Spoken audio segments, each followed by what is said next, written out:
इसके पुत्र और पुत्री के रूप में यानी कि खूब बड़ी संख्या में प्रचार होगा। इसके बाद वो वैदर्भी और मल्लध्वज वानप्रस्थ स्वीकार करते हैं। ओके, श्लोक संख्या 33। विभज्य तनयेभ्यः क्षमां राजऋषि मल्लध्वज आरिराधेषु कृष्णं स जगाम कुलाचलम्। पढ़िए please. The great saintly king Mallidhwaj divided his entire kingdom among his sons. Then, in order to worship Lord Krishna with full attention, he went to a solitary place known as Kulachal. या पढ़िए माता जी। The highlighted one? नहीं, full पर। Mallidhwaj, the great king, was certainly a Mahabhagavad, topmost devotee. By executing devotional service, he got many sons and disciples for propagating the bhakti cult, Shravnam Kirtanam Vishnu. Actually, the entire world should be divided among such disciples. Everyone should be engaged in preaching the cult of Krishna consciousness. In other words, when disciples are grown up and are able to preach, the spiritual master should retire and sit down in a solitary place to write and execute Nirjan Bhajan. This means sitting silently in a solitary place and executing devotional service. This Nirjan Bhajan, which is the silent worship of the Supreme Lord, is not possible for a neophyte devotee. Srila Bhaktisiddhanta Saraswati Thakur never advised a neophyte devotee to go to a solitary place to engage in devotional service. Indeed, he has written a song in this connection, Dushtabana Tumi Keshara Vaishnava Pratishtara Tare Niranjana Ghare Tab Hari Naam Kevala Ketava. My dear mind, what kind of devotee are you? Simply for cheap adoration, you sit in a solitary place and pretend to chant the Hare Krishna Mahamantra. But this is all cheating. Thus, Srila Bhaktisiddhanta Saraswati Thakur advocated that every devotee, under the guidance of an expert spiritual master, preach the bhakti cult of Krishna consciousness all over the world. Only when one is mature can he sit in a solitary place and retire from preaching all over the world. Following this example, the devotees of the International Society for Krishna Consciousness now render service as preachers in various parts of the world. Now they can allow the spiritual master to retire from active preaching work. In the last stage of the spiritual master's life, the devotees of the spiritual master should take preaching activities into their own hands. In this way, the spiritual master can sit down in a solitary place and render Nirjan Bhajan. Yeah. So the message for all of us is we are disciples. So disciple means to reduce the burden of the guru, to take anxieties of guru. That means we should preach. Why a guru makes a disciple? So that disciples are his like hands. Through them he can preach. Okay. So Prabhupada means actually the entire world should be divided among such disciples. Everyone should be engaged in preaching the cult of Krishna consciousness. Okay. Prabhupada यहाँ लिख रहे हैं कि गुरु जब वृद्ध हो जाए तो उनको निर्जन भजन करना चाहिए। प्रभुपाद ने खुद नहीं किया। प्रभुपाद कहते थे वर्क नाउ समाधि लेटर। तो उत्तमांशरण महाराज ने बोला Prabhupada now you can go into samadhi. Prabhupada बोला no I am not mature.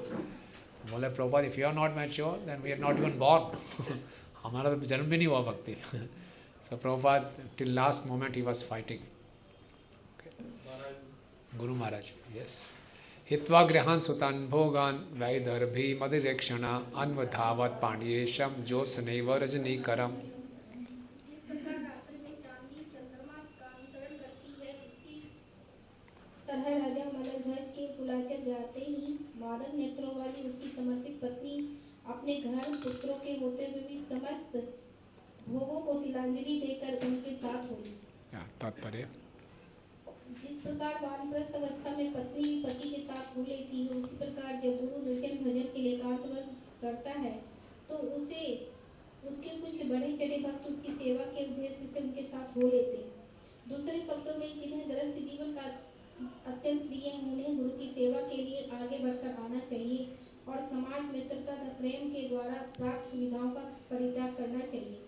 इस संबंध में श्री विश्वनाथ चक्रवर्ती ठाकुर कृतक गुरुवष्ट में एक श्लोक अत्यंत महत्वपूर्ण है, यस्य प्रसादात् भगवत् प्रसादात्। शिष्य को सदैव स्मरण रखना चाहिए कि गुरु की सेवा करने से वह सहज ही कृष्ण भक्ति में अग्रसर हो सकता है।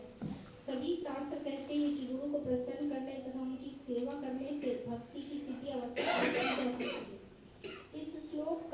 अधिरेक्षणा शब्द भी महत्वपूर्ण है। श्रील विजय गोस्वामी ने अपनी कृति संदर्भ में बधिर शब्द की व्याख्या मादक के रूप में की है। यदि अर्चा विग्रह को देखकर किसी की आंखें मादक बन जाए तो उसे मदिरेक्षणा कहा जाता है। रानी वैदर्भी की आंखें अत्यंत मोहक थी। जिस प्रकार मंदिर में अर्चा विग्रह को देखने से मनुष्य की आंखें मदिरेक्षणा हो जाती है, जब तक भक्त उन्नत नहीं होता तब तक वह मंदिर में अर्चा विग्रह पर अपनी आंखें नहीं टिकाता। बहुत सुंदर है ना? Unless one is an advanced devotee, he cannot fix his eyes on the deity in the temple. So urge विग्रह को निहारने के लिए, उनकी सुंदरता को अप्रिशिएट करने के लिए भी हृदय की शुद्धता चाहिए।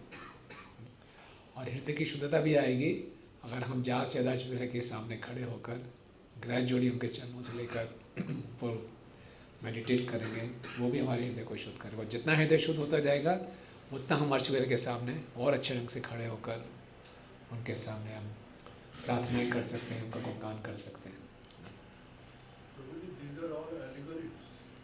हाँ जी, हाँ हाँ, ये एलोगरी है सब, एलोगरी है। तत्र चंद्रवसानाम ताम्रपर्णिवटोदका तत्पुण्याश्लिने नित्यम उभयरात्मनो मृजन् कंदावृष्टिमूलफले पुष्पपर्णे तृणोदकै वर्तमाना शनैर्गात्र कर्षणं तप आस्थिता। कुलाक्षर प्रांत में चंद्रवसा, ताम्रपर्णी तथा वटोदका नाम की 3 नदियां थी। राजा मलयध्वज नित्य ही पवित्र नदियों में जाकर स्नान करता था। इस प्रकार उसने बाहर तथा अंदर से अपने को पवित्र कर लिया था। वह स्नान करता और कंद, बीज, पत्तियां, फूल, जड़ें, फल तथा घास खाता तथा जल पीता था। इस प्रकार वह कठिन तपस्या करने लगा। अंत में वह अत्यंत कृष्णकाय हो गया। पढ़िए प्लीज। यह हम निश्चित रूप से देख सकते हैं कि कृष्ण भक्ति में अग्रसर होने के लिए मनुष्य को अपने शरीर भार पर नियंत्रण रखना चाहिए। यदि कोई अत्यधिक मोटा हो जाए तो समझना चाहिए कि वह आध्यात्मिक रूप से उन्नति नहीं कर रहा है। श्रील भक्ति सिद्धांत सरस्वती ठाकुर अपने मोटे शिष्यों को की कटु आलोचना किया करते थे। भाव यह है कि जिसे कृष्ण भक्ति में आगे बढ़ने की इच्छा हो उसे अत्यधिक भोजन नहीं करना चाहिए। भक्त लोग पहले जंगलों या पहाड़ों में तीर्थ यात्रा करने के लिए जाते थे, किंतु आजकल ऐसी कठिन तपस्या संभव नहीं है। मनुष्य को केवल इतना प्रसाद खाना चाहिए जो आवश्यकता से अधिक न हो। वैष्णव पांचांग के अनुसार उपवास के अनेक दिन हैं, यथा एकादशी तथा भगवान एवं भक्तों के आविर्भाव एवं तिरोभाव के दिन। ये सारे उपवास शरीर की चर्बी को कम करने के उद्देश्य से ही है, जिससे भक्त न तो आवश्यकता से अधिक सोए और न निष्क्रिय तथा आलसी बने। अधिक खाने से अधिक नींद आएगी। यह मनुष्य जीवन तप के लिए मिला है, और तप का अर्थ है संभोग, आहार इत्यादि पर नियंत्रण। इससे आध्यात्मिक कार्यों के लिए समय बचेगा और मनुष्य अपने को बाहर तथा भीतर दोनों प्रकार से शुद्ध कर सकता है। इस प्रकार से शरीर तथा मन दोनों शुद्ध हो सकते हैं। तो इस तात्पर्य को, इससे हम भक्तों को जज करना ना शुरू कर दें। जो मोटा हो गया वो अच्छा भक्त नहीं है, जो पतला है बहुत अच्छा भक्त है। ये एक जनरल वो है, अदरवाइज हम ऑफेंस करेंगे। कईयों का शरीर ऐसा होता है, कुछ नहीं खाते फिर भी मोटापा होता है, कहीं शरीर से बहुत खाते हैं फिर भी पतले रहते हैं। तो ये कोई सोल क्राइटेरिया नहीं है किसी की भक्ति को जज करने का। बट अपने लिए हमें ये देखना है कि अत्याहार ना हो, और तपस्या प्रभुपाद जी बोले वजन कम करने के लिए तो कुछ तपस्या होनी चाहिए। ये शीतोषण वर्षाणि क्षुत् पिपासे प्रिया प्रिय सुख दुखे इति द्वंद्यानि अजयत समदर्शना। तपस्या के द्वारा राजा मलयध्वज धीरे धीरे शरीर तथा मन से जाड़ा तथा गर्मी, सुख तथा दुख, वायु तथा वर्षा, भूख तथा प्यास, अच्छा तथा बुरा, इन द्वैत भावों के प्रति समान दृष्टि वाला हो गया। इस प्रकार उसने सभी द्वंद्वों पर विजय प्राप्त कर ली। मुक्ति का अर्थ है संसार की द्वैतता से छुटकारा पाना। जब तक कोई स्वरूप सिद्ध नहीं होता उसे संसार के द्वंद्व संघर्षों से गुजरना पड़ता है। भगवद गीता में भगवान कृष्ण अर्जुन को उपदेश देते हैं कि वह सहनशीलता के द्वारा सारे द्वंद्वों पर विजय प्राप्त करे। श्री कृष्ण संकेत करते हैं कि जाड़ा तथा गर्मी जैसे द्वंद्व ही हमें इस संसार में कष्ट पहुंचाते हैं। जाड़ों में हम स्नान नहीं करना चाहते, किंतु गर्मियों में हम 2-3 बार स्नान करना चाहते हैं। इस प्रकार श्री कृष्ण यह उपदेश देते हैं कि जब जीवन में इस प्रकार के द्वंद्व आए जाएं तो हमें विचलित नहीं होना चाहिए। कौन सा श्लोक है? मातृ स्पर्शस्तु कौन्तेय। उससे अगला श्लोक कौन सा है? जो इसे सहन कर लेगा वो क्या हो जाएगा? हाँ, क्या है श्लोक है? यम हीना व्यथ्यन्ते पुरुषम पुरुषर्षभ सब दुख सुखधीन सामृतवाय कल्पते। जो सहन करना सीख जाएगा सुख दुख को, वो अमृतवाय कल्पते, वो भगवत धाम जाने के योग्य बनेगा। इसलिए भी साधु का पहला लक्षण है तितिक्षुवा, उसको सहनशील होना है। और गीता में भगवान कई जगह बताते हैं कि हमें समभाव होना है, इस संसार के द्वंद्व से ऊपर उठना है। इस संसार के द्वंद्व में फंसे रहेंगे तो भक्ति नहीं कर पाएंगे। कहीं बहुत खुश हैं, कहीं बहुत उदास हैं, मूड फ्लक्चुएट हो रहे हैं। किसी ने गुणगान कर दिया तो बड़ी खुशी हो गई, किसी ने गुणगान कम कर दिया तो दुखी हो गए। तो ये तो चलता रहेगा। प्रॉफिट हो गए तो बहुत हो गए, नुकसान हो गए तो मंदिर आना बंद हो गए। तो ये द्वंद्व ऊपर नीचे चलता रहेगा। इनसे ये इन द्वंद्वों के बीच ऊपर उठना है, क्या है कि हमारी भक्ति पे वो प्रभाव ना डाले।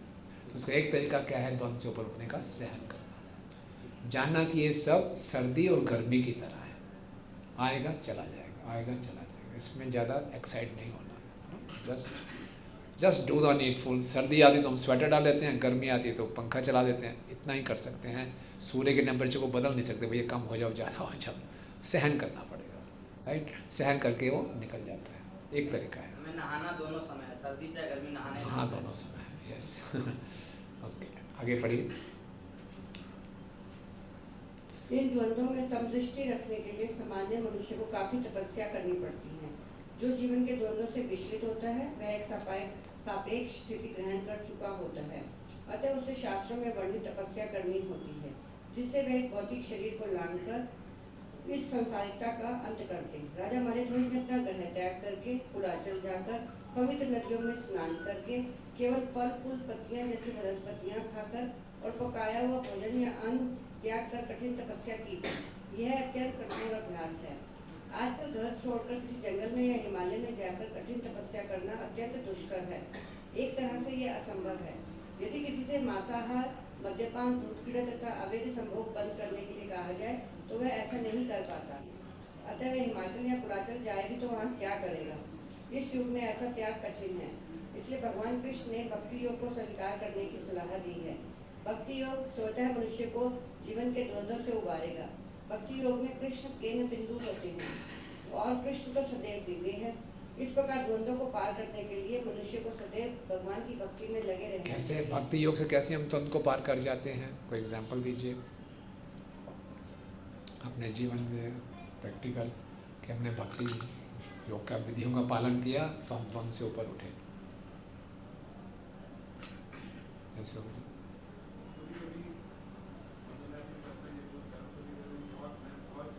माइक दे दीजिए, माइक।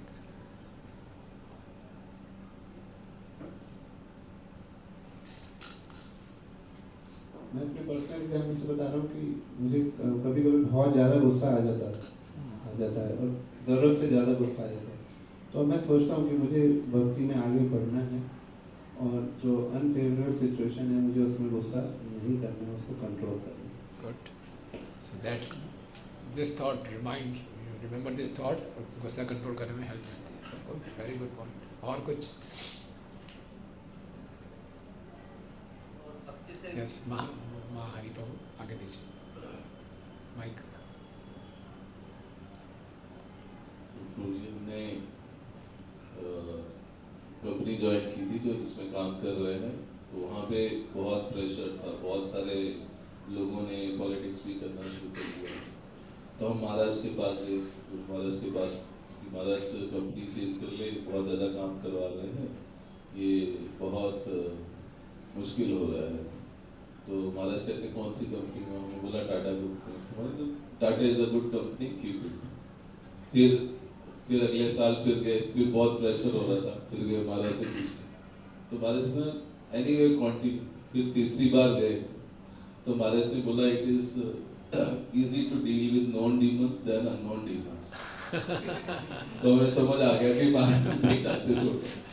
और चौथे साल क्या होगा, जो लोग भी सब ये कर रहे थे उन्होंने हमारी प्रेस करनी शुरू कर दी। इसके बाद राइटिंग में देना शुरू कर दिया मैनेजमेंट को कि अच्छा कर रहा है सब कुछ, और सब एकदम स्मूथ हो गया। Very nice, just tolerate, just tolerate, good. और कुछ?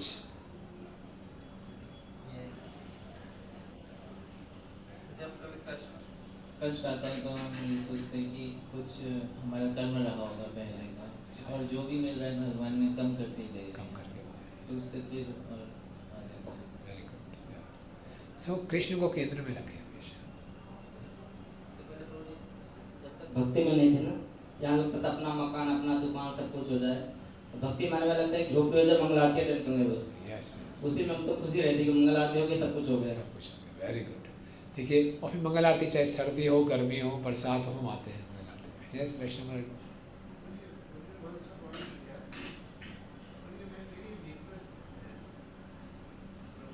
पॉइंट बोला, ये बहुत बड़ी मेरी वीकनेस है। तो how to cultivate this mood, जो ये प्रभु जी का मूड है इस टाइम का, मंगल आरती आने का, कि चाहे झोपड़ी हो चाहे घर हो कैसा भी हो, पर मंगल आरती जाना है। पर मेरा ये मूड नहीं है बिल्कुल। इनका संग कीजिए। संगात संजायते कामा, इच्छा उत्पन्न होगी, और है ना, तो कोशिश कीजिए, ट्राई योर बेस्ट। तो इस भक्ति में बहुत शक्ति है। हम देखते हैं कि पुस्तक वितरण पे जाना है, दिसंबर में ठंड भी हो तब भी हम निकलते हैं, मूड खराब हो तब भी कोई मित्र मिल जाए, चलो चलते हैं, है ना। हम मंदिर में आते हैं, कई बार हमारा मूड ऑफ होता है, सब नाच रहे होते हैं, हम कोने में खड़े होते हैं। क्यों नाच रहे हैं यार, पता नहीं। हम अपनी दुनिया में खोए होते हैं, उदास होते हैं, कुछ प्रॉब्लम चल रही होती है, भक्त आते हैं, खींच लेते हैं, पकड़ नाचो, फिर हम भी नाचना शुरू कर देते हैं। सो वो हमें हेल्प करता है, भक्तों का संग हेल्प करता है। इसलिए भक्ति में बहुत शक्ति है। कृष्ण केंद्र में है, गुरु की आज्ञा केंद्र में है, करना ही पड़ेगा। वैसे हम देखें आउटसाइड वर्ल्ड में, कॉर्पोरेट में जाना है, अगर आपको 99 का फीवर तब भी आप जाओगे यार, छुट्टियाँ बहुत होगी, जाना पड़ेगा। तो एक हायर अथॉरिटी को खुश करना है तो उसको सेंटर में रखते हैं, तो अपने शरीर से ऊपर उठ जाते हैं। इसी ढंग से गुरु के आदेशों को रखेंगे सेंटर में, it help us to transcend dualities. और जितना हम इन द्वंद्वों से प्रभावित होते हैं, दैट शोज व्हाट, अगर हम बहुत ज़्यादा प्रभावित हो रहे हैं, किसी ने हमारी थोड़ी सी निंदा कर दी, हम एकदम विचलित हो गए, किसी ने प्रशंसा कर दी तो एकदम उड़ गए, तो दैट शोज व्हाट है, वीक है। It shows what, emotionally mature नहीं है, हाई फॉल्स ईगो बहुत बड़ी हुई है। और दैट मीन्स आई मीन इसको टेक्निकली कन्वर्ट किया जाए तो that means lot of envy for Krishna. तो जितना हम ड्यूअलिटी से डिस्टर्ब हो रहे हैं, अपने आप को याद दिलाना चाहिए, this is my enviousness for Krishna. Krishna से द्वेष है मेरा, तभी मैं डिस्टर्ब हो रहा हूँ। क्योंकि अगर कृष्ण से द्वेष नहीं होगा तो मैं इसको स्वीकार करूँगा, भगवान ने भेजी हुई है, सब कुछ तो भगवान का ही भेजा हुआ है, और उससे मैं डिस्टर्ब हो रहा हूँ। सो इन अ वे आई एम चैलेंजिंग कृष्ण, क्यों भेजा है मुझे, सो आई एम रेजिस्टिंग, मैं कृष्ण का विरोध कर रहा हूँ। तो ये द्वेष प्रकट करता है, फिर ईगो को प्रकट करता है, बहुत हाई ईगो है। तो ये भी अपने आप को याद दिला सकते हैं, डिस्टर्ब हो रहा हूँ मतलब भैया ये तो उसकी गलती नहीं है जिसने मेरा अपमान किया, ये मेरा है, मेरे में कितना द्वेष है ये प्रकट हो रहा है। राइट, यस प्रभु। कभी कभी हम, आपने जैसे बताया कि हम डिस्टर्ब होते हैं, जो उसका कारण ये है, पर कभी कभी डिस्टर्बेंस हमें आती है हमारी गलती से। मैंने गलती करी, मुझे डिस्टर्बेंस आई, डिसऑनर आया, और मेरे कारण मेरी फैमिली को भी डिसऑनर आ सकता है उस चीज़ से, मेरी गलती के कारण। तो इस चीज़ से कैसे डील करें लाइफ? या समझ लीजिए हमसे कोई गलती हुई है और हमें रियलाइज़ हुआ है, तो उसे सीखना है। माया हमें तमोगुण में ले जाती है, इतना गिल्ट कराएगी और हम भक्ति से ऑफ हो जाए। तो अगर गिल्ट हो रहा है तो उसको यूज रिपेंटेंस में करना है। My question is how to deal with dishonour. आ गया, मेरे कर्म हैं, क्या कर सकते, चेंज तो कर नहीं सकते। You can't change people's response कि आपने जबरदस्ती आदत तो नहीं दे रहे हो तो क्या करेंगे, है तो है, can't change it। हम खाली अपना रिस्पॉन्स चेंज कर सकते हैं, लोगों के रिस्पॉन्स को थोड़ी चेंज कर सकते हैं। How do I react? So भक्ति में जो मैच्योरिटी दिखती है, हाउ वी रिस्पॉन्ड। भक्ति में मैच्योरिटी ये नहीं कितने फॉलोअर्स हैं, कितना अच्छा हम लेक्चर दे देते हैं, प्रेजेंटेशन देते हैं। भक्ति में मैच्योरिटी है कि उस स्पर ऑफ द मोमेंट में हमारा कैसा रिस्पॉन्स है, वो भक्ति की मैच्योरिटी का लक्षण। डिसऑर्डर आएगा ठीक है, सहन करना उसको। वो मालूम है कि मेरी गलती से हुआ तो और भी आसान होना चाहिए सहन करना, it's my mistake, just go through it, अपने आप टाइम से ठीक हो जाते सब, राइट। नेक्स्ट पैराग्राफ है, if one is factually engage in the service of the Lord, भक्ति yoga, he will automatically control his senses and his tongue and so many other things. It's a powerful word है, factually engaged। तो वास्तव में हम भक्ति कर रहे हैं तो हमारे लिए बड़ा आसान हो जाएगा, स्वतः ही हम अपनी इंद्रियों को, जीवा को नियंत्रित कर लेंगे। Once engaged in bhakti yoga process with all sincerity, one will have no chance of falling down। तो यहाँ पर पढ़ेंगे with all sincerity। Okay, so factually engaged का क्या मतलब हुआ? वास्तव में जो भक्ति कर रहा है इसका मतलब क्या हुआ? फैक्चुअली बनावटी नहीं है, ठीक है। ऑटोमेटिक मतलब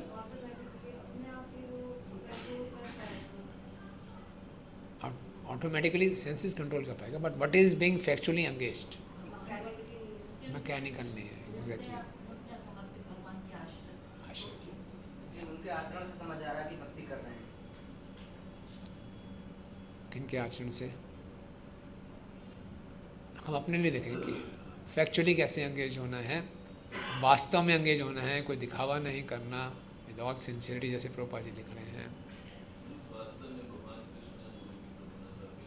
वास्तव में इसको कर रहे हैं, अपना कोई हिडन मोटिव नहीं है,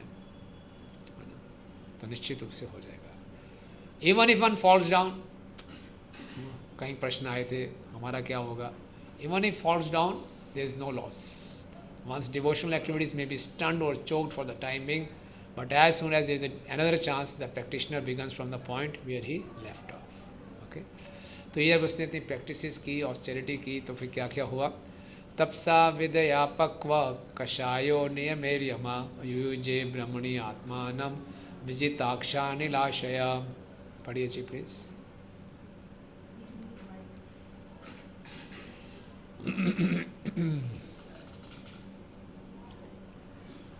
जैसे तप से तथा नियमों के पालन से राजा मलयध्वज ने अपनी इंद्रियों, प्राण तथा चेतना को जीत लिया। इस प्रकार उसने हर वस्तु को परम ब्रह्म अर्थात श्री कृष्ण रूपी केंद्र बिंदु पर स्थित कर दिया। सो ब्रह्मणे आत्मना मतलब वासुदेव पे, कृष्ण पे उन्होंने किया, तो अपने मन को लगाया। पहले मन को लगाने के बाद क्या हुआ?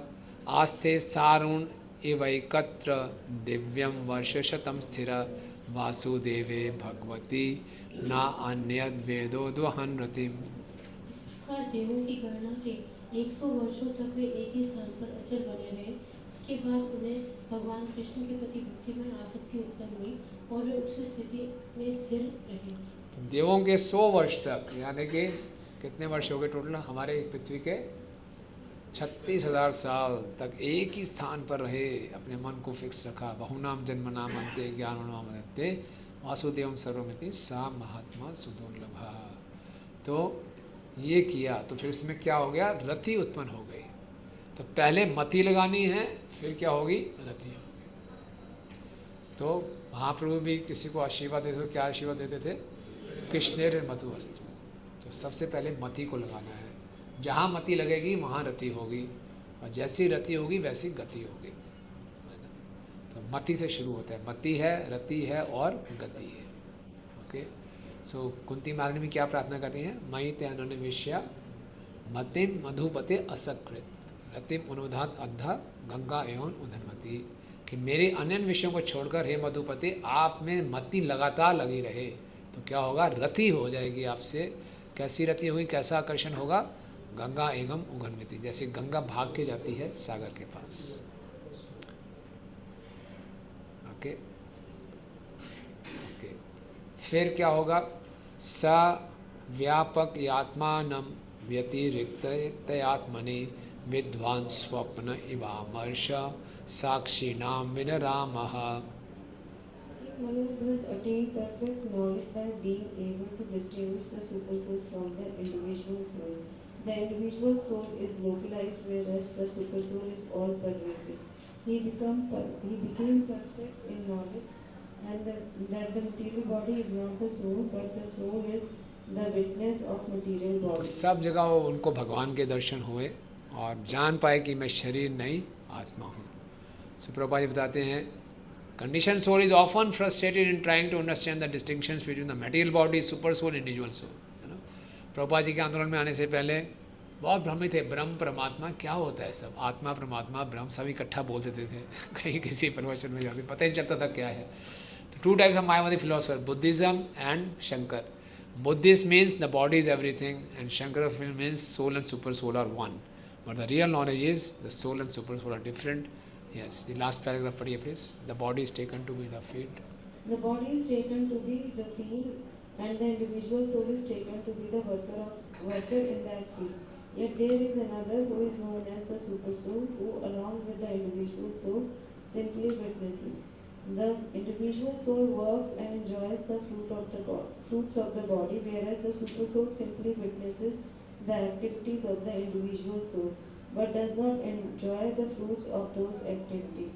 The super soul is present in every field of activity, whereas the individual soul is present in his one localized body. King Malayadhwaja attained this perfection of knowledge and was able to distinguish between the soul and the super soul, and the soul and the material body. Yes. साक्षात् भगवद उक्तेन गुरुणा हरिणा नृपा विशुद्ध ज्ञान दीपेन स्फुरता विश्वतो मुखम।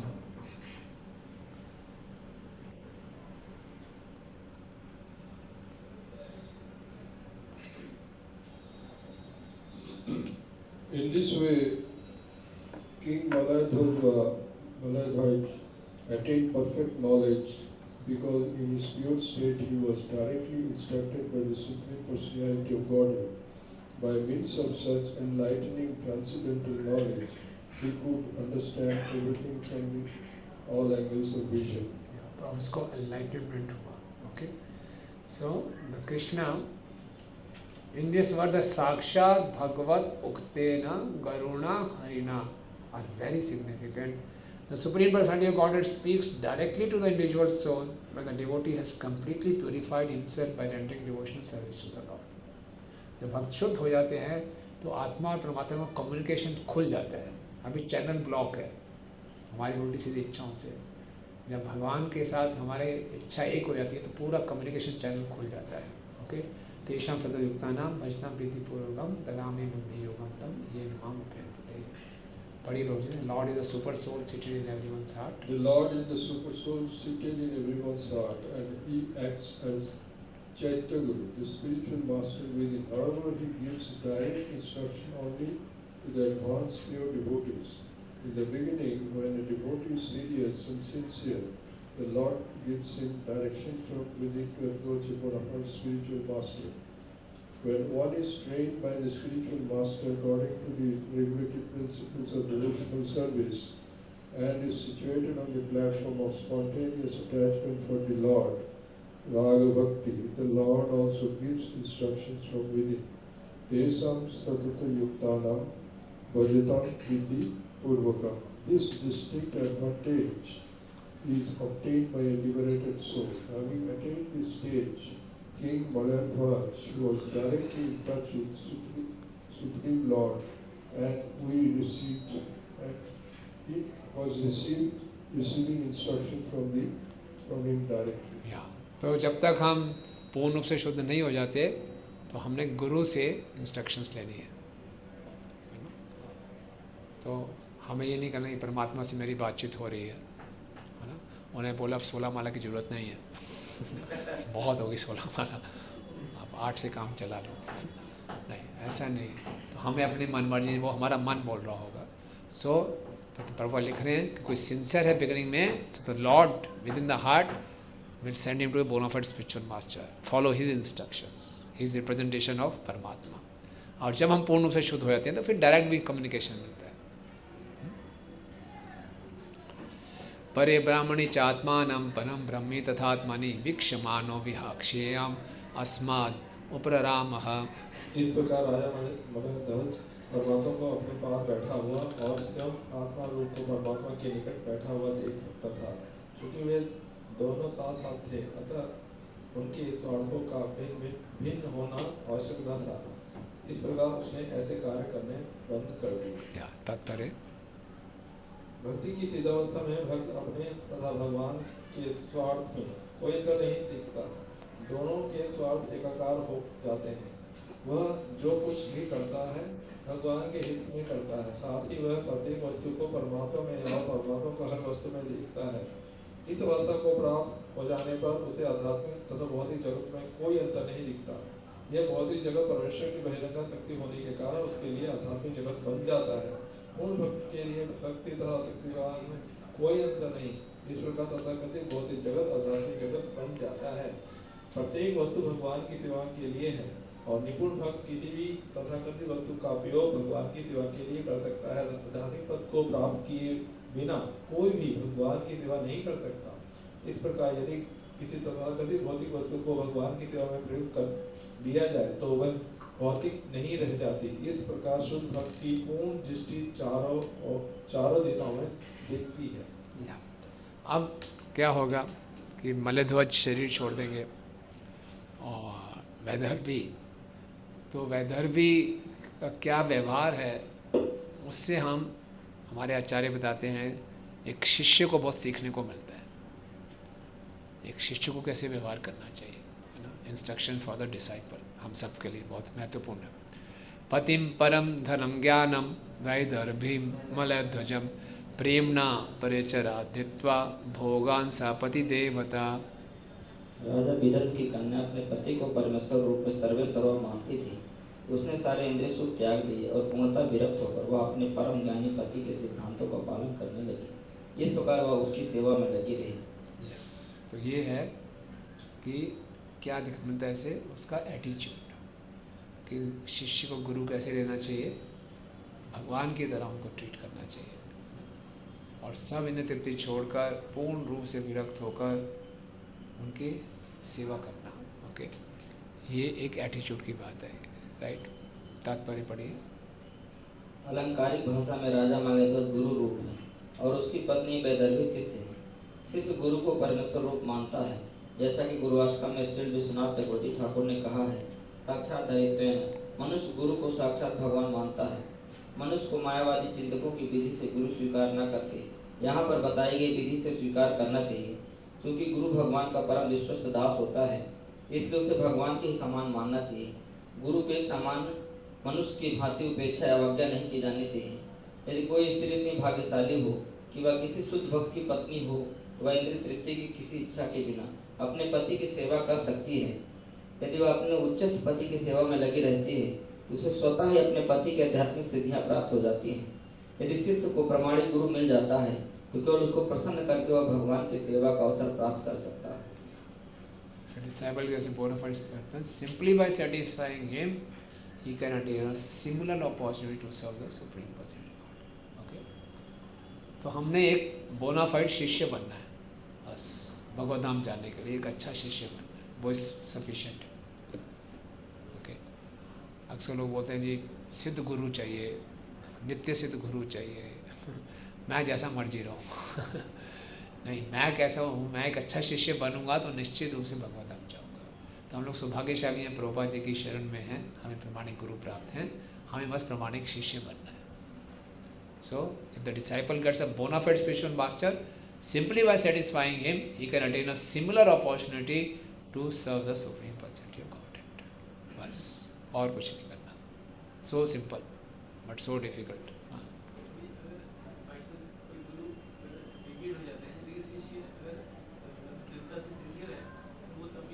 या जाएगा. गुरु एक तत्व है, एक व्यक्ति समझ बीच में थोड़ा सा भ्रमित भी हो गए तो दिक्कत नहीं है। हाँ, इमोशनल लेवल में बहुत दिक्कत होती है निश्चित रूप से, क्योंकि एक व्यक्ति को हम समर्पित करते हैं और उस व्यक्ति में कुछ गड़बड़ हो जाए तो हमें परेशानी होगी। लेकिन अपने को सभी इस्कॉन की विशेषता है कि हमें बहुत सुरक्षा हमें प्रदान होती है।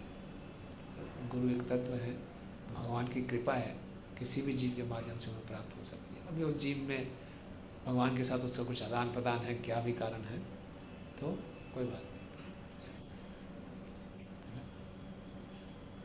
जैसे आपने बताया कि आत्मा परमात्मा का रास्ता मिल जाता है, तो जैसे कभी गुरु महाराज बताया देते थे पास्ट लाइफ पास्ट इसके मतलब जो भी विचार हैं के वो इसी के माध्यम से परमात्मा को मिल जाता है। क्या बोल रहे हैं? कभी कभी जैसे महाराज ना किसी डिवोटी के बारे में उसकी पास्ट हिस्ट्री के बारे में बताया देते हैं ऐसा। महाराज कौन? Past history? गुरु महाराज जैसे पास्ट हिस्ट्री मतलब कि जैसे सपोज करें कि हमारे मेरे कलीग थे जो कि अमेरिका में शिफ्ट हो गए थे, तो उन्होंने बताया कि महाराज ने बताया कि आपने वो घर का जो झगड़ा चल रहा था वो सॉल्व हो गया। उन्होंने कहा कि उन्होंने ये शेयर किया कि फिर महाराज को मैंने कभी ये नहीं बताया, मेरे इनसे कभी इससे बातें नहीं हुई, महाराज ने ये बातें बोली थी मेरे साथ, तो कुछ था तो जमीन का या तो शुद्ध भक्त होते हैं, उनका सुपर होते हैं, डायरेक्ट कनेक्शन होता है। मतलब कि गुरु सर्वज्ञाता नहीं है, ओमनिशिएंट नहीं है कि सर्वज्ञ है। परमात्मा सर्वज्ञ है नहीं, क्योंकि जो शुद्ध भक्त हैं, शुद्ध गुरु, अच्छे गुरु हैं, उनका परमात्मा से कनेक्शन है, तो परमात्मा की कृपा से वो सब कुछ जान सकते हैं। जीव सर्वज्ञ नहीं होता, परमात्मा सर्वज्ञ है। लेकिन जो शुद्ध जीवात्मा है, शुद्ध भक्त है, तो परमात्मा से कनेक्शन होने के कारण परमात्मा उनको बता देती है कहाँ पे क्या दिक्कत। Yes, okay.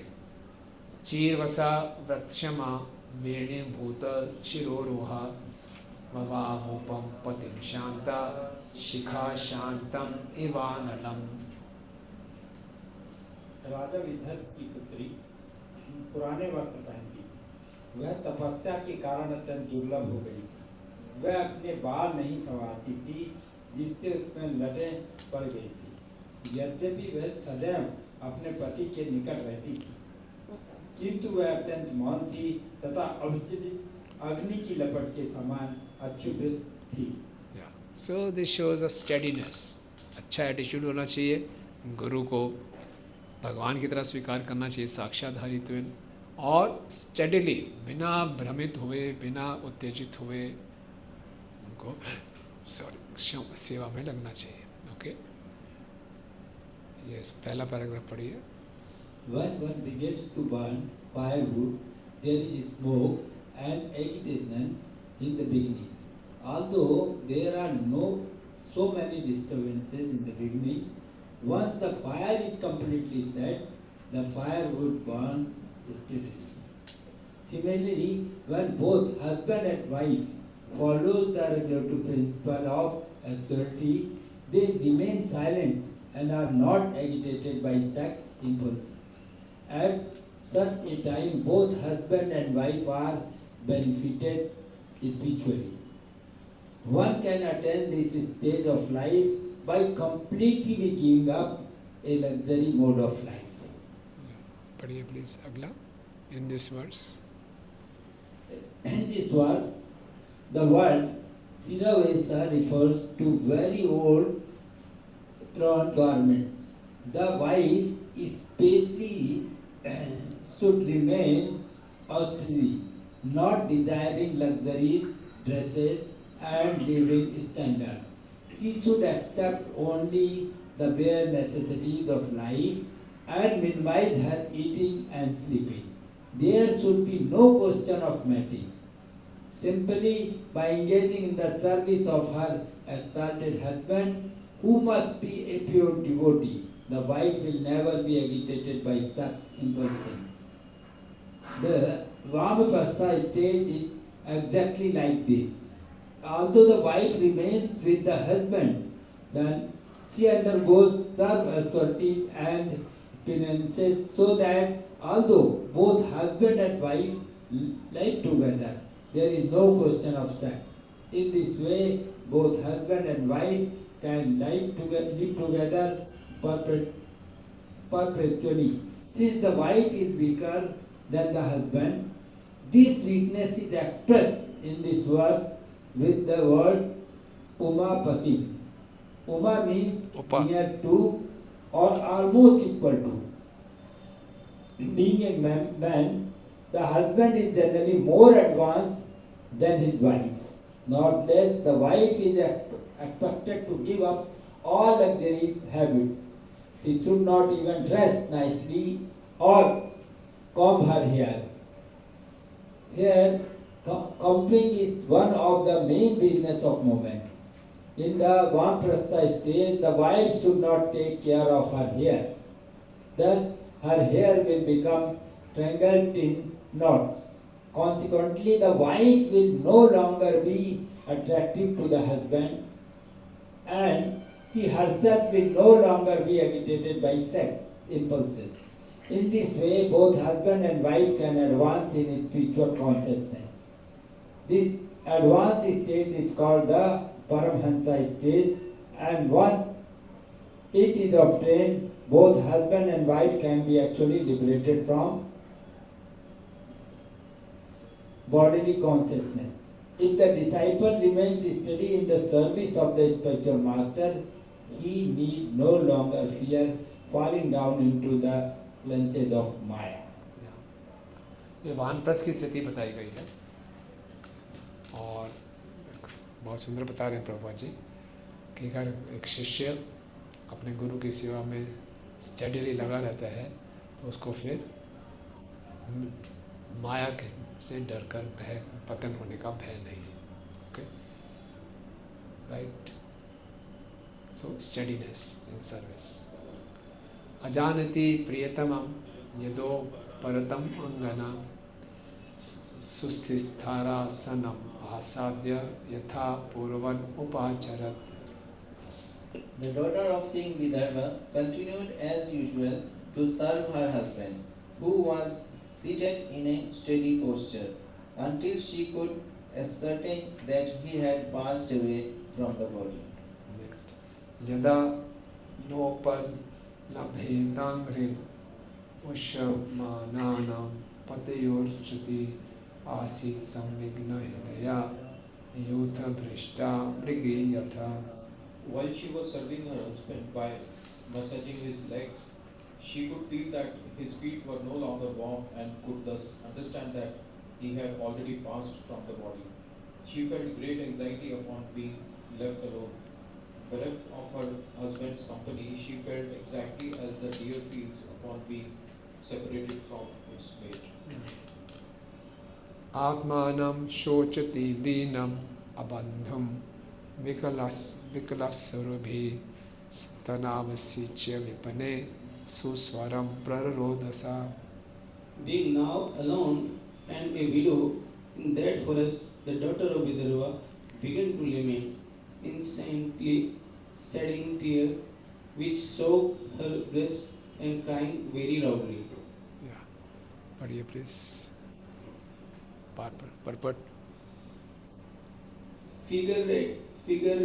Figuratively, the queen is supposed to be the disciple of the king. Thus, when the mortal body of the spiritual master expires, his disciples should cry exactly as the queen cries when the king leaves his body.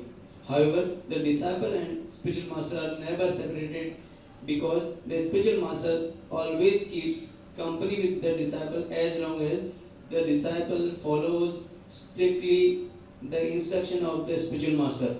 This is called the association of Vani, words. Physical presence is called Vapu.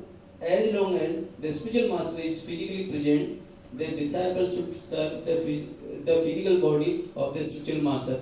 And when the spiritual master is no longer physically existing, the disciple should serve the instructions of the spiritual master. तिष्ठा तिष्ठ राजऋषि इमाम बुद्ध दिख मे कलाम दस्युभि क्षत्र बंधुभ्यो विभ्यति पातुमर्हसि. हे राजन उठिए उठिए देखिए, जल से घिरी हुई यह पृथ्वी चारों एवं कदाकति रजाओं से भरी पड़ी है। यह संसार अत्यधिक भयभीत है। आपका कर्तव्य है कि आप इसकी रक्षा करें। तात्पर्य, जब कभी भगवान या उनके प्रतिनिधि की आज्ञा से किसी आचार्य का आगमन होता है तो वह धर्म स्थापित करता है, जैसा कि भगवद गीता में कहा गया है। धर्म का अर्थ भगवान के आदेशों के अनुसार चलना।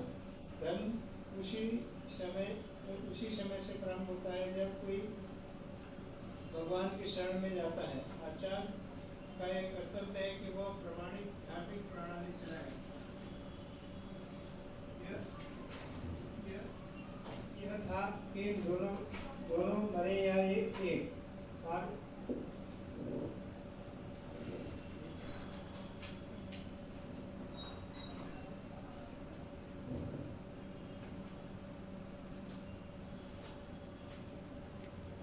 पढ़िए। महाराज पांडु की मृत्यु के बाद यह तय हुआ कि केवल एक ही मरे। नहीं, कहाँ से पढ़ रहे हैं? पीछे पढ़िए, पीछे एक से ज़्यादा और समूह को भगवान के समक्ष नतमस्तक होने के लिए प्रेरित करें। धर्म का पालन करने के लिए भक्ति की जाती है। इसमें विशेषकर श्रवण, कीर्तन, स्मरण जैसे 9 भाग हैं। दुर्भाग्यवश जब आचार नहीं रहता तो चोर तथा अभक्त लाभ उठाकर तथाकथित स्वामियों, योगियों, उपकारियों, सामाजिक कार्यकर्ता इत्यादि के रूप में अवैध सिद्धांतों का प्रचार करते हैं। वास्तव में मनुष्य जीवन तो परमेश्वर की आज्ञाओं का पालन करने हेतु है, जैसा कि भगवद गीता में कहा गया, मन मना भव भक्तों प्रत्यादि माम नमस्करो माम ऐशसी युक्तस्य आत्मनम मत्परायणः। सदैव मेरे विषय में सोचने में अपना मन लगाओ तथा मेरे भक्त बनो। मुझे नमस्कार करो और मेरी पूजा करो। मुझे पूर्णतः लिप्त रहकर तुम अवश्य ही मेरे पास आओगे। मानव समाज का मुख्य कार्य ईश्वर के विषय में सदैव चिंतन करना, उनका भक्त बनना, उसकी पूजा करना, उनके समस्त नतमस्तक होना है। आचार्य जो भगवान का प्रमाणित प्रतिनिधि होता है, इन सिद्धांतों की स्थापना करता है, किंतु जब उसका निधन हो जाता है तो सारी बातें पुनः अव्यवस्थित हो जाती हैं। आचार्य से असली शिष्य इस स्थिति से उभरने के लिए गुरु के आदेशों का निष्ठापूर्वक पालन करते हैं। इस समय एक प्रकार से सारा संसार चोरों तथा अभक्तों से भयभीत है। अतः कृष्ण हमारे आंदोलन संसार के धार्मिक सिद्धांतों से बचाने के लिए चलाया गया है। प्रत्येक व्यक्ति को चाहिए कि इस आंदोलन में सहयोग दे, इसे संसार में वास्तविक शांति तथा सुख लाए जा सके। So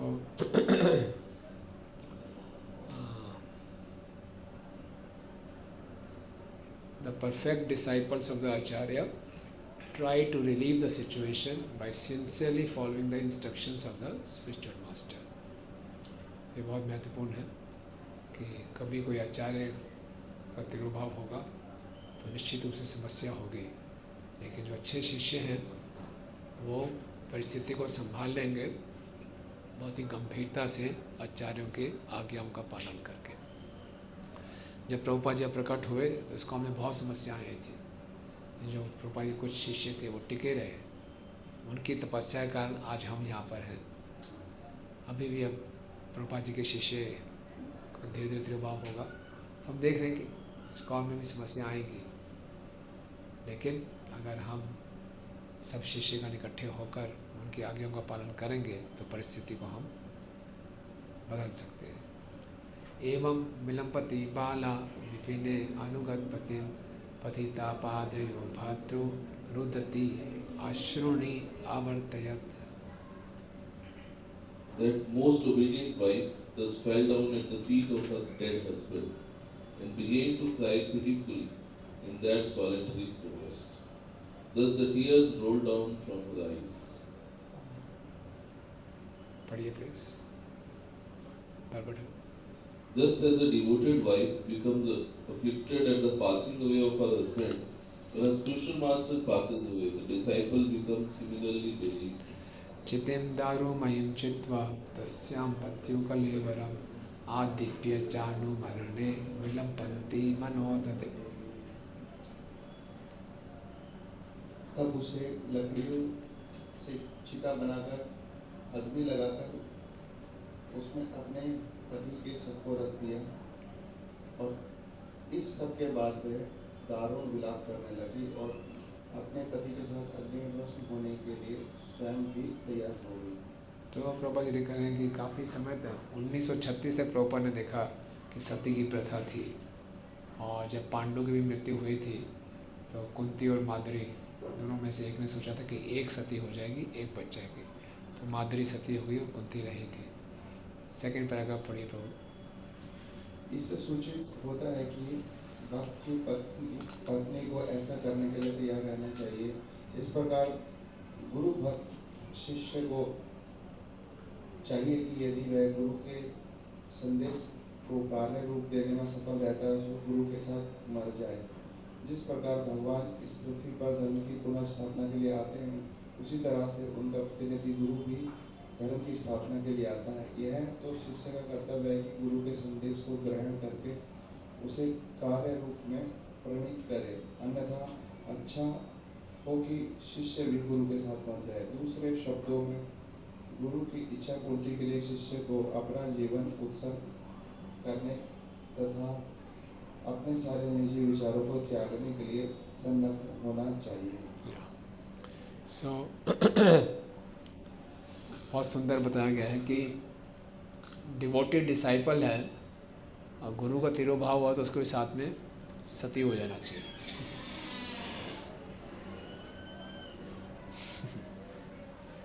मतलब कि डिसाइपल सोच ही नहीं सकता गुरु के बिना उसका कोई जीवन है।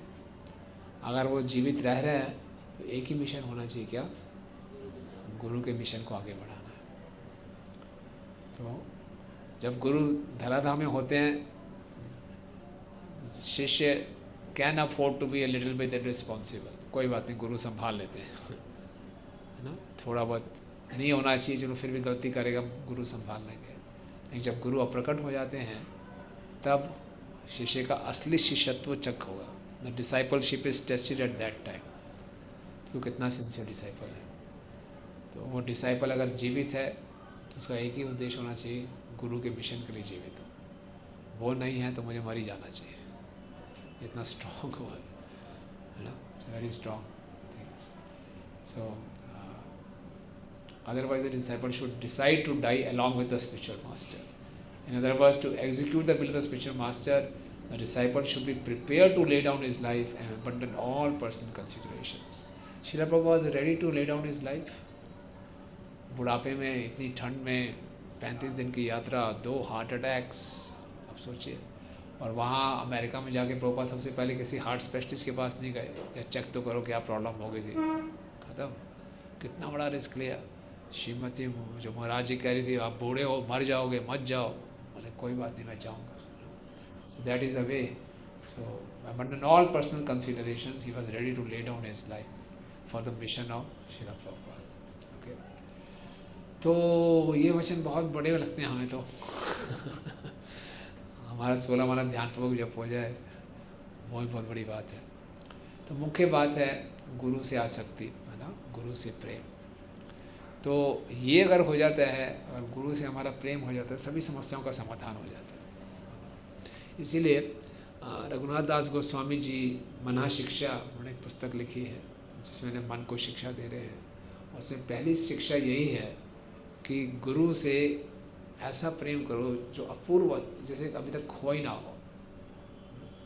मन को शिक्षा देनी है कि गुरु से हमने प्रेम करना है। तो गुरु से कैसे प्रेम विकसित कर सकते हैं? उनकी आज्ञाओं का पालन करके, हर कार्य में उनका स्मरण करके, उनके प्रति कृतज्ञता प्रकट करके, उनके इंस्ट्रक्शंस को याद करके। तो हम कुछ एक्सरसाइज करते हैं। यहाँ पे सभी दीक्षित भक्ति हैं, सब दीक्षित ही हैं, अधिकांशतः गुरु महाराज से, परम पूज्य गोपाल महाराज से। ओके, तो हम ग्रुप्स बनाते हैं कुछ। तो जब भगवान श्री कृष्ण का अप्रकट हुए थे तो अर्जुन द्वारका से वापस आते हैं हस्तिनापुर, और युधिष्ठिर महाराज को सारे अशुभ लक्षण दिखने शुरू हो जाते हैं। और युधिष्ठिर महाराज को पहले भी नारद मुनि ने बताया होता है कि भगवान अप्रकट होने वाले हैं, तो युधिष्ठिर महाराज बहुत घबरा जाते हैं। और अर्जुन का ऐसा पीला चेहरा देखकर अर्जुन रो रहे हैं, तो युधिष्ठिर तरह तरह के प्रश्न पूछते हैं, ऐसा तो नहीं हो गया, ऐसा तो नहीं हो गया, और अंत में पूछते हैं क्या कृष्ण अप्रकट तो नहीं हो गए, तो अर्जुन टूट पड़ते हैं। लेकिन फिर अर्जुन अपने आप को संभाल लेते हैं। तो अर्जुन 3 ऐसे कार्य करते हैं। वो 3 ऐसे कार्य क्या हैं कि पहला, अर्जुन याद करते हैं कि कृष्ण ने मेरे पर क्या क्या कृपा की, व्हाट आर द फेवर्स। मेरे का द्रौपदी से विवाह कराया, महाभारत के युद्ध में बड़े बड़े भीष्म पितामह कर्ण के सामने मुझे विजयी बनाया, मैं उनके कारण से मैं स्वर्ग लोक में चला गया इसी शरीर में, इसी कारण से मुझे कई अस्त्र प्राप्त हुए। तो भगवान ने क्या क्या उन पर कृपा की उसका स्मरण किया। फिर भगवान के साथ उनके क्या अंतरंग क्षण, इंटीमेट मोमेंट्स थे, हम इकट्ठे उठते थे, बैठते थे, मैं हंसी मजाक करता था, उसका स्मरण किया। फिर अंत में भगवान ने मुझे क्या क्या आदेश दिए उसका स्मरण किया। जब इन 3 चीज़ों का उसने स्मरण किया तो अर्जुन को ऐसे लगा कि कृष्ण उनके साथ ही है। ओके, क्या 3 चीज़ें की उन्होंने?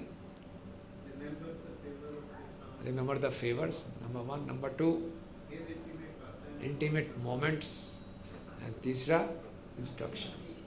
इसी ढंग से हम भी एक्सरसाइज करेंगे। हम गुरु महाराज के साथ क्या क्या उन्होंने मेरे जीवन में पर फेवर किए, मुझ पर कृपा की। Okay, personal favours. ओके, दीक्षा देना अपने आप में बहुत बड़ा फेवर है, लेकिन इसके अलावा हमारे साथ बस क्या मेरे पर कृपाएँ की, और कुछ हमारे अंतरंग क्षण कुछ बिताए हमने महाराज के हमारे साथ, कुछ इंटीमेट मोमेंट्स, और फिर कुछ उन्होंने हमें निर्देश दिए, इंस्ट्रक्शंस दी। इसका कोई हम शिष्य इन 3 चीज़ों का हमेशा स्मरण करता रहेगा तो हमेशा वो गुरु की उपस्थिति का अनुभव करेगा, और गुरु की उपस्थिति का अनुभव करेगा तो हमेशा गुरु के आदेशों के पालन करने के लिए वो तत्पर रहेगा। ठीक है, सो हम माता जी के 2 ग्रुप्स बना लेते हैं। आप बोलिए ललिता विशाखा, ललिता विशाखा बोलिए, माता जी बोलिए। यस माता जी, हरी हरी बोलिए। ललिता, ललिता, हाँ हाँ बोलिए। ललिता विशाखा, तो सब ललिता ग्रुप 1 हो जाए, विशाखा ग्रुप 1 हो जाए, थोड़ा हिलने डोलेंगे अच्छा रहेगा। प्रभु जी लोग कितने हैं? 3 ग्रुप्स बन जाएंगे या 2? 3 बन जाएंगे, है ना? ठीक है। सो जगन्नाथ, बलदेव, सुभद्रा।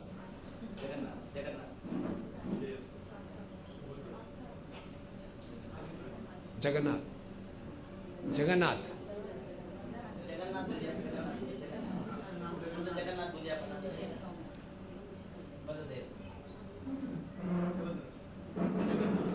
यस प्रभु जी। जगन्नाथ, आप जगन्नाथ में, जगन्नाथ। हाँ,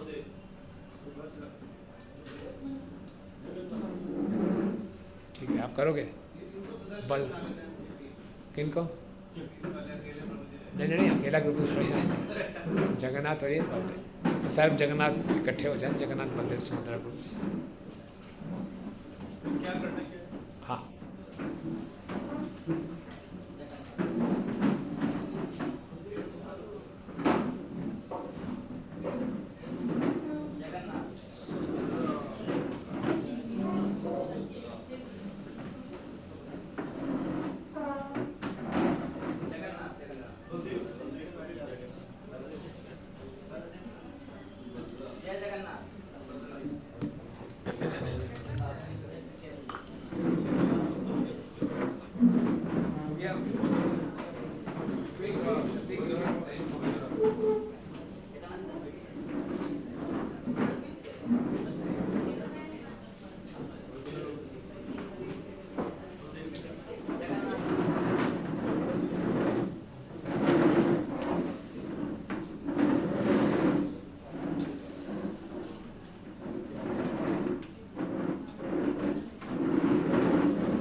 हरे कृष्ण।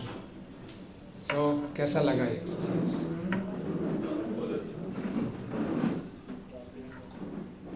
सो अपना अनुभव शेयर कर सकते हैं कोई कि एक्सरसाइज करके क्या महसूस हुआ आपको? महारी तो माइक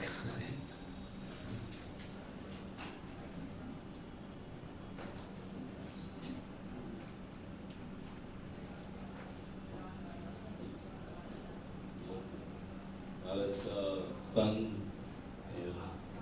रिमेम्बरेंस और वो बड़ा अच्छा लगा। डॉक्टर से सुन के भी बड़ा इंस्पिरेशनल, अपनी शॉर्ट कमेंट्स भी पता लगी यहाँ महाराज को वर्ड्स को इंस्ट्रक्शंस को और दिलता से। और कोई शेयर करना चाहेगा?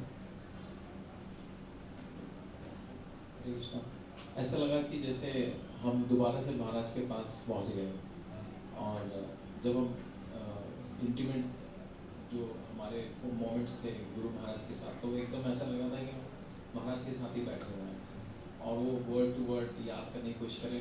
काफ़ी कुछ भूल गए, लेकिन ऐसा लगा कि जैसे we are now with Guru Maharaj, और उनकी कृपा को आप महसूस कर पा रहे हैं। जो उस टाइम हुआ, आज देखते हैं तो हमें आज भी कृपा मिल रही है।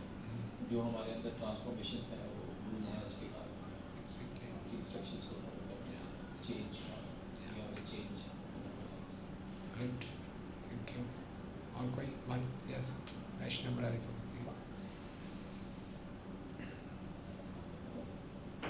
ऐसा पहले कई बार सुना है कि जब कृष्ण धरातल से चले गए तो अर्जुन ने ये 3 एक्टिविटीज करी, तो बड़ी थियोरेटिकली सुना था।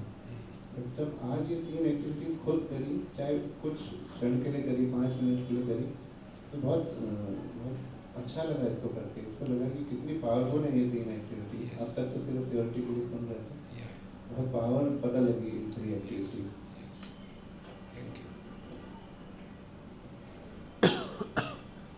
हरे कृष्ण। मुझे मेरा ये रिलेशन है कि मैं बहुत ही जड़ बुद्धि हूँ कि गुरु महाराज के जो फेवर्स हैं और मोर ओवर दैट जो इंस्ट्रक्शंस हैं, ओवर द टाइम उनको भूल गए या उनको उतनी दृढ़ता से फॉलो नहीं किया। तो आज उनको फिर से रिकलेक्ट करके अच्छा लगा कि शायद उनको आज से फिर से थोड़ा और एफर्ट्स करेंगे उनको फॉलो करने की। और जो बाकी डिवोटीज की रिलेशंस में तो उनको श्रवण करके काफ़ी अच्छा। राइट। माता जी लोगों में बताना चाहेंगे? यस माता जी।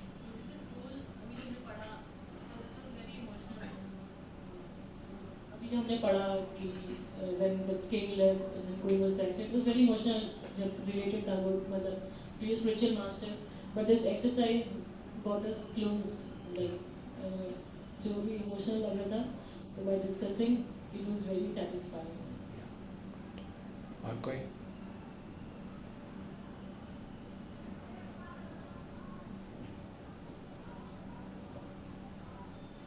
हरे कृष्ण। प्रभु जी मैं क्या 2 मिनट ले 1 मिनट ले सकती हूँ? हाँ। ये ना प्रभु जी ये सेम चीज़ आपने लास्ट ईयर आप कहीं क्लास ले रहे थे, तो उसमें बताया था जब पहली बार महाराज का था, तो उस समय तो मैंने ग्लोरीफिकेशन महाराज का लिखा था, और लास्ट ईयर भी था लिखने के लिए, तो मैं सोचती कि क्या मतलब लिखना चाहिए, कैसे महाराज को स्मरण करें, क्या बोले अपने। तो यही सेम क्लास मुझे आपका सुनने के लिए मिला, तो उसके बाद फिर मैंने कुछ लाइन्स लिखी थी, तो मुझे बहुत मतलब उससे बहुत ज़्यादा हेल्प मिला कि आपने जो 3 पॉइंट्स बताए थे, फिर मैंने क्लास में बच्चे से भी शेयर किया था, सबको अच्छा लगा था। अच्छा, ठीक है, गुड। देखिए हमारे में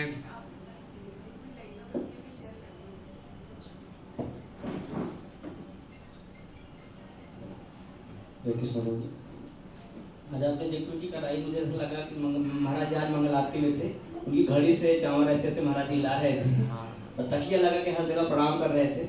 बाद में भक्तों से पूछे क्या सुनाई दे रहा आप लोगों को? आज महाराज जी का लेकर था। मतलब महाराज जी की जो दिव्यता है कण कण में, खासकर इस मंदिर में, अभी यहाँ होते तभी यहाँ आ जाते, क्या क्लास यहाँ चल रहा है, हर जगह जा जा के महाराज जी देखते रहते थे। एक बार महाराज जी से प्रश्न किया था मैं इतने मेरा अनर्थ बहुत ज़्यादा था, तो मैं हमेशा महाराज जी से प्रश्न करता था, उसका जवाब मिलता था, तो मेरे अंदर में अहंकार आता था। महाराज जी से मैंने वहाँ क्लास चली था रेडियो में, कहा महाराज जी कथा चला कि भीष्म पितामह जी के समय में पांडवों के राज्य में सब कुछ शांतिपूर्वक चल रहा था भगवान और भीष्म पितामह जी की कृपा से। लास्ट में मैंने कहा महाराज जी आपकी कृपा से इस्कॉन बहुत सुंदर चल रहा है। महाराज जी फूट फूट कर रोने लगे, मेरी कृपा से नहीं, प्रभुपाद की कृपा से चल रहा। सारे भक्त रोने लगे, पूरा सन्नाटा छा गया डोले में। उस दिन मेरा अहंकार चूर चूर हो गया। गुरुदेव जिनको पूरा संसार जानता है, वो अपने गुरु को समर्पित कर रहे हैं, हम छोटी मोटी सेवा करते हम करते हैं। ठीक है, awesome, थैंक यू। सो जैसे यहाँ बताया कि disciple should be ready to give up his life, तो मैं सोच रहा था हमारे में तो इतनी तड़प नहीं है, इतना समर्पण नहीं है, एटलीस्ट हम महाराज को भूलें तो ना क्योंकि काल के प्रभाव से धीरे धीरे सब क्षीण हो जाता है। और फिर हम जब एक बार गुरु को भूलना शुरू कर देते हैं तो फिर सब कुछ, फिर तो एनार्की है। तो हमारे जीवन में भी हमारी स्पिरिचुअल लाइफ भी उथल पुथल हो जाएगी, भक्तों के साथ संबंध भी कोई बिकॉज महाराज होते हैं तो सब ध्यान रखते हैं गुरु महाराज को कैसा लगेगा, तो इसलिए स्मरण हमेशा बना रहे। तो ऐसे एक्सरसाइज अपने लिए भी रोज़ जब मौका मिले करते रहे, क्योंकि महाराज का हमारा स्मरण बना रहे और इससे हमें शक्ति मिलेगी ताकि हम उनके मिशन में लगे रहें। अदरवाइज़ कलयुग है, इतने डिस्ट्रैक्शंस हैं, बहुत डिस्ट्रैक्ट होना बहुत आसान है ना, और इतनी समस्याएं आएंगी, हिम्मत टूट जाती है, उत्साह खत्म हो जाता है। लेकिन ये गुरु महाराज का स्मरण रहेगा तो हर प्रकार की समस्या में हमें साहस, हमें हिम्मत मिलती रहेगी, है ना। देखिए प्रभुपाद के जाने के बाद और बड़ी समस्या थी, हम तो कल्पना भी नहीं कर सकते। उस समय गुरु महाराज जब तक स्वामी महाराज को छोड़ गिने चुने शिष्यों ने कितना सहा होगा, बिल्कुल कन्फ्यूज़न था, कोई इतना मैच्योर था ही नहीं। जो सबसे पुराना भक्त होगा 11 साल पुराना, 10 साल पुराना बस यहाँ 10 साल पुराने क्या, यहाँ 30-40 साल के पुराने भक्त हैं, 10 साल पुराना मैक्सिमम भक्त हुआ, कोई ओल्डेस्ट होगा तो कितना कन्फ्यूज़न होगा। उसके बीच में उनको संभाल लिया, क्यों? प्रभुपाद का स्मरण। और महाराज अभी तक प्रभुपाद जी का स्मरण करते रहे। तो यही हमारे भक्ति में सुरक्षा का एकमात्र तरीका है कि हमेशा गुरु का स्मरण बना रहे, तो उससे हम सुरक्षित रहेंगे और प्रचार को भी आगे बढ़ाते रहेंगे, मिशन भी आगे बढ़ेंगे। ठीक है ना, तो ये उद्देश्य था। यस प्रभु, हम जीवित तो हैं, हम ऐसा तो नहीं करें अब सती होने वाले हैं और जीवित तो रह ही रहे हैं, तो क्यों ना इस जीवन को सार्थक किया जाए। जो वास्तव में एक्सपेक्ट किया जाता है कि गुरु के अप्रकट होने के बाद शिष्य तभी जीवित रहे कि गुरु के मिशन को आगे बढ़ाए, तो अपनी अपनी क्षमता के अनुसार हम उसमें लगे रहें। Thank you Guru ji for this nice exercise. बहुत सी चीज़ें सीखने को मिला, ऐसा कभी पहले फीलिंग आया नहीं। हाँ, thank you very much. Thank you thank you. नहीं, हम तो हम एक एक का शेयर करेंगे तो बहुत कुछ हो जाएगा। हाँ, मैंने वो भी बोला था, जैसे व्यास पूजा में मैंने लिखा था, यही लिखा था, ये 3 चीज़ों में ही लिखा था मैंने। तब फिर मैंने जब से एक चीज़ें की तो मैंने कहा सबसे शेयर करना चाहिए, ये अच्छी एक्सरसाइज है। यस, आप कुछ कहना चाहते हैं?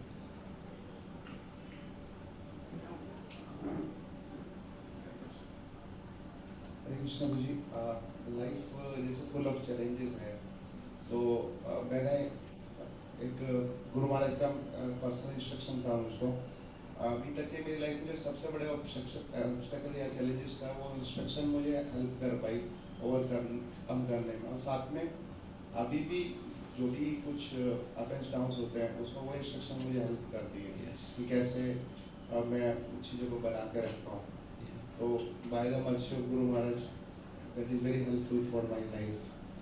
तो मैं उसको यहाँ पर बैठ के रिमाइंड कर पाया कि वो इंस्ट्रक्शन को मैं फॉलो कर रहा हूँ और मैं उसको पूरी लाइफ जी सकूँ।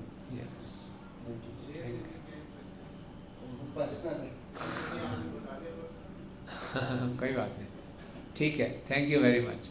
सो इस भंग से हम याद रखें हमेशा गुरु को, गुरु का स्मरण बना रहे हमारा, तो फिर हमारा जीवन सुरक्षित है। तो इस प्रकार से वैदर्भी ने ऐसे विलाप किया। तो फिर क्या होता है कि वहाँ जब शिष्य गुरु का बहुत तीव्रता से स्मरण करता है तो परमात्मा प्रकट हो जाते हैं। ओके, परमात्मा उसको गाइड करने आ जाते हैं। तो देखिए कितनी सुंदर शिक्षा है यहाँ पे। तत्र पूर्वतरा कश्चित् सखा ब्राह्मण आत्मवान सांत्वयन वल्गुना सामना तामाहा रुदतिम प्रभो.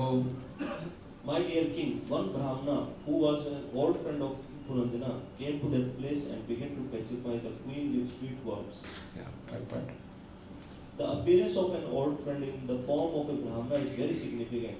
In his Paramatma feature, Krishna is the old friend of everyone. According to Vedic injunction, Krishna is sitting within the living and side by side. Yeah, next paragraph आइए. When one becomes serious.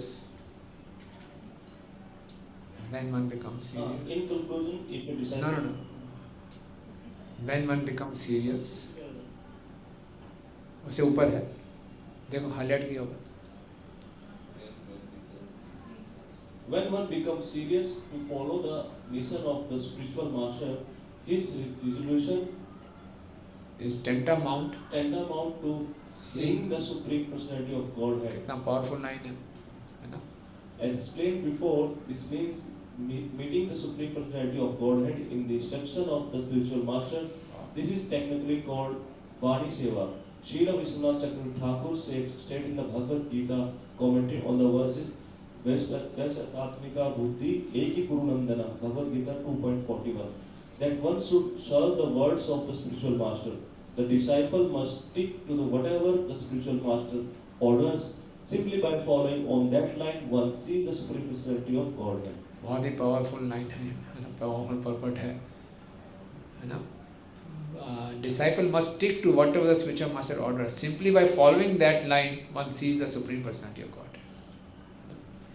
When one becomes serious to follow the mission of the spiritual master, his resolution is tantamount to seeing the Supreme Personality of God. अगर हम बहुत दृढ़ हो जाते हैं कि गुरु के मिशन में भाग लेना है, तो भगवान को देखने के समान है. और one sees the Supreme, one can meet Supreme Personality of Godhead in the instruction of the spiritual master. गुरु के आदेशों में भगवान के दर्शन हो गए. बाप रे बाप, क्या बात, विशेष बात है. Okay. In conclusion, in conclusion, if a disciple is very serious to execute the mission of the spiritual master, he immediately associates with the Supreme Personality of Godhead by the Vani or Vapu. This is the only secret of success in seeing the Supreme Personality of Godhead. Instead of being eager to see the Lord in some bush of Vrindavan, while at the same time engaging in the sense gratification, if one instead stick to the principle of following the words of the spiritual master, he will see the Supreme Lord without difficulties. सहीजा नहीं बनना, वृंदावन के निकुंजों में भगवान को ढूंढ रहे हैं. बस क्या है गुरु के. तो जैसे तो जैसे प्रभुपाद से एक शिष्य ने बोला, प्रभुपाद निकुंज यूनो रति के लिए सिद्ध है, इसके बारे में बताइए. तो प्रभुपाद ने बोला, that means assisting the spiritual master in book distribution. उसके मिशन में लगो, आप मिशन में लगोगे, अपने आप निकुंज में राधा कृष्ण दिखाई दे जाएंगे. जबरदस्ती निकुंज में राधा कृष्ण देखने की कोशिश नहीं करनी. Okay. So if one engages in the service of spiritual master, if one engages to the service of the spiritual master, he not only sees the Supreme Personality of Godhead, but attain liberation. As far as material conveniences are concerned, they are automatically come. Just as the maid servant of a queen follow the queen wherever she goes, liberation is no problem for the pure devotee, and all material conveniences are simply awaiting him at all the stages of life. Yes. So भक्त लोग कई बार पूर्ण रूप से हम समर्पित नहीं हो पाते कि भौतिक सुविधाएं इकट्ठी करनी हैं, पहले घर ठीक कर लें, ये बड़ी गाड़ी ले लें, उसकी चिंता नहीं करनी. गुरु की आज्ञा का पालन करो, जितनी भौतिक सुविधाएं अपने आप आ जाएंगे. प्रभुपाद के जीवन में देखा, प्रभुपाद ने कहाँ से शुरू किया, 40 रुपये से आंदोलन शुरू किया, और बाद में क्या सुविधाएं मिली प्रभुपाद को. सब जगह फर्स्ट क्लास ट्रीटमेंट मिला. रॉल्स रॉयस गाड़ी आई प्रभु को एयरपोर्ट से लेने के लिए, बड़े बड़े बंगलोज, क्या क्या सब. प्रभुपाद को तब भी वैसे ही के वैसे बड़े सब गुरु के इंस्ट्रक्शंस को पालन किया. तो हम उस चिंता में नहीं रहना कि पहले ये ठीक कर लूँ, फिर गुरु जी के आगे का पालन करूँगा, फिर मिशन में पूरा भाग लूँगा. कई बार ऐसी योजनाएं बनाते हैं, अभी मैं खूब धन कमा लेता हूँ 45-50 तक, फिर फुल टाइम आ जाऊँगा. तो तो अभी मैं मंदिर में इतना धन कमाने में लग जाऊंगा कि मंदिर में नहीं जाऊंगा, कुछ नहीं करूंगा, पहले मैं फिर फ्यूचर में फर्स्ट क्लास पूरा लग जाऊंगा ना। कई वक्त ऐसा सोचते हैं, क्या कहना आपको ऐसा सोचने के बारे में? हाँ, पता नहीं 50 तक जी पाएंगे भी नहीं जी पाएंगे। तो इसीलिए हमेशा द बेस्ट पॉसिबल अपने गुरु के इंस्ट्रक्शन में पालन करें। अपने आप भौतिक सुविधाएं आएंगी। मुक्ति और भुक्ति क्या है? भक्ति की दासियां हैं।